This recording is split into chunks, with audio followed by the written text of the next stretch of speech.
Hello again and welcome to the video. So just recently I did a review of this wagon and it's one of the Bachmann reissues made in China, and it was only after I finished that video that I realised that I actually already own one of the older versions of this wagon, this one here from Liliput. So I thought I'd do a comparison between the two and tell you which one you should buy if you're interested in getting this wagon. So for the full review of the more modern version, I'll put the link in the description below so you can check out that video. So I'll focus more on the older one for this video.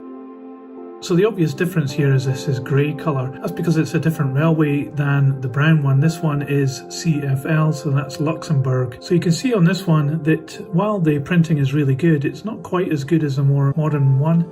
And also on this end here, these white flashes don't go all the way around like they do on the reissue. And also this part here is painted in black on the reissue, but it's just body colour here. So I think the reissue one has the graphics printed a little bit better than this one. This could be because of the age of the wagon. These ones have got a little bit faded now, because this wagon is quite old. The plastic moulding is largely the same between the two. On the roof, on this one, you can see that there is a little moulding stud here, and that isn't visible on the newer version, so they've obviously cleaned that up a bit. And the body itself, I think it's exactly the same. I can't see any differences at all the way around this wagon. But it's on the chassis that there are some noticeable differences, and I'll just bring the two of them together now.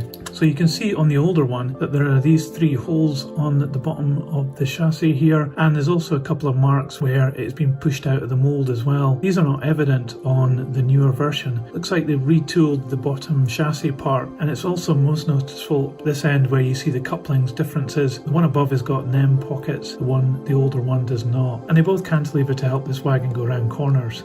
So I guess the biggest difference then is the buffers. On the more recent one, these are sprung buffers, but on the older one it doesn't have that.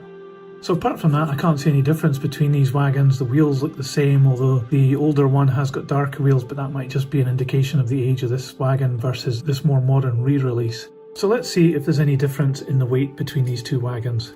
So the brown one weighs 61 grams and the grey one is 55 grams. So you can see that the newer one is slightly heavier. It's probably because of the sprung buffers and the small changes to the chassis. So which one should you buy then? Well, this one, I think it's got better printing on it, and it's certainly got the detail down on the chassis as well with a few printed transfers. And it has the sprung buffers and the NEM pockets for the couplings, which the other one doesn't. But in my mind, I think the older one is a better value model. You'll be able to get it cheaper than the modern one. I actually prefer the buffers here. I'm not a big fan of sprung buffers, and this one makes it look more realistic. These couplings aren't a problem for me, so I'd be happy with those, and the body itself doesn't have any differences, so I think this is the winner if you can get it cheaper. But if they're the same price, I would go for the more modern one because it just has a bit more finesse on the transfers and a bit more detail as well, and having NEM pockets can sometimes be a benefit if you don't have the right couplings on your locomotives. So to finalise, my recommendation then is the older version. It still looks pretty good. I think these reissues are a bit lazy.